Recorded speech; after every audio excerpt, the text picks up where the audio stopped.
जिला प्रमुख और नसराबाद विधानसभा के प्रत्याशी।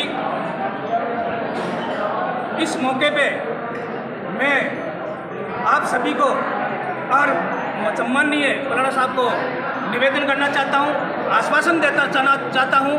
ग्राम पंचायत राजगढ़ 4 सरदारपुरा जो पोलिंग बूथ है वो आपके पक्ष में संपूर्ण मतदान करने का काम करेगा, क्योंकि लंबे रावत समाज आपके साथ है। क्योंकि लंबे समय से हमारे को एक इंतजार था कि ऐसा बोल्ड नेता जो केवल फोन पे ही काम होते हैं वो हमारी क्या है कि आज पूर्ति होने का काम हुआ है। जैसे ही नामांकन भरा, हमारी रावत समाज में एक खुशी की लहर संपन्न हुई।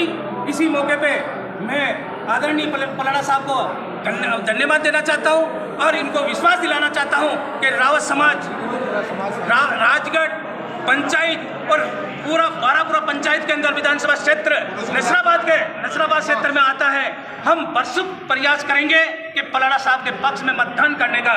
और इस मौके पे मैं पुनः इनका आभार प्रकट करना चाहता हूं और हमारी पूरी टीम जो पलाड़ा साहब के साथ मौजूद है, मैं पूर्ण रूप से तन मन धन से इनका सहयोग देने का काम करेंगे।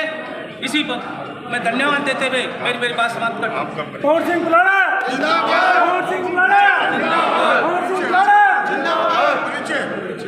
बलदेव सिंह रावत, पूर्व प्रदेश मंत्री राजस्थान रावत महासभा पुष्कर, वर्तमान बारापुरा उपाध्यक्ष और मैं रेलवे में हूँ और इस देश की सबसे बड़ी फेडरेशन है उसका असिस्टेंट डिविजन सेक्रेटरी हूँ।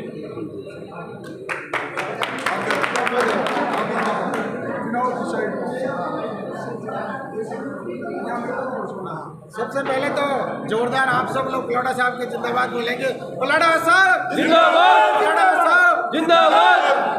आज मुझे ये कहने में कोई संकोच नहीं है कि जिस रावत समाज को बीजेपी के नेता या अन्य पार्टियों के नेता एक अपने बंधुआ मजदूर मानते थे या बंधु रावत जाति तो कहीं नहीं जाएगी, बिना काम किए ही वोट आ जाएंगे, लेकिन पहली बार नसीराबाद में विकल्प के तौर पे रावत समाज को अपनी ताकत दिखाने के लिए पलाड़ा साहब जिस दिन से नामांकन दर्ज किया है उस दिन से रावत समाज के युवाओं में, बुजुर्गों में, महिलाओं में इतना जोश है कि पलाड़ा साहब आज जैसे मसूदा में विकास किया है, पलाड़ा साहब ने जिला प्रमुख रहते हुए अजमेर जिले में विकास किया है, तो हम भी ये चाहते हैं कि नसीराबाद के रावत समाज का विकास पलाड़ा साहब ही कर सकते हैं। क्योंकि पलाड़ा साहब की कार्यशैली से कौन नहीं जानता है। पलाड़ा साहब अधिकारियों को मान सम्मान भी देना चाहते हैं, पलाड़ा साहब अधिकारियों को आग दिखा के काम कराना भी जानते हैं और पलाड़ा साहब ने हमेशा रावत समाज का सम्मान रखा है। तो रावत समाज आज आप देख सकते हैं, हमारे सुभाष सिंह जी चाट जो पूर्व पंचायत सदस्य हमारे रावत समाज के गणमान्य, हमारे ये बलदेव सिंह जी जो राजस्थान में प्रदेश में उनका जो पद है, और उनके साथ में सभी युवा और हमारे गणपत सिंह जी और समाज के वरिष्ठ नेता यहाँ मौजूद हैं। तो हम सब मिलकर के समाज के युवाओं में जागरूकता लाकर पलाड़ा साहब के पक्ष में भारी मतदान करा करके 25 तारीख को और 3 दिसंबर को रावत समाज की तरफ से भारी मतों से जीत दिला करके पलाड़ा साहब के ऊपर जिम्मेदारी डालेंगे कि आप रावत समाज का विकास कराएंगे। और हमें पूरी उम्मीद ही नहीं, विश्वास है कि पलाड़ा साहब जीतेंगे और हमारा रावत समाज को आशीर्वाद हमेशा बनाए रखेंगे। पलाड़ा साहब जिंदाबाद, जिंदाबाद, पलाड़ा साहब जिंदाबाद, जिंदाबाद, पलाड़ा साहब जिंदाबाद, जिंदाबाद, जिंदाबाद।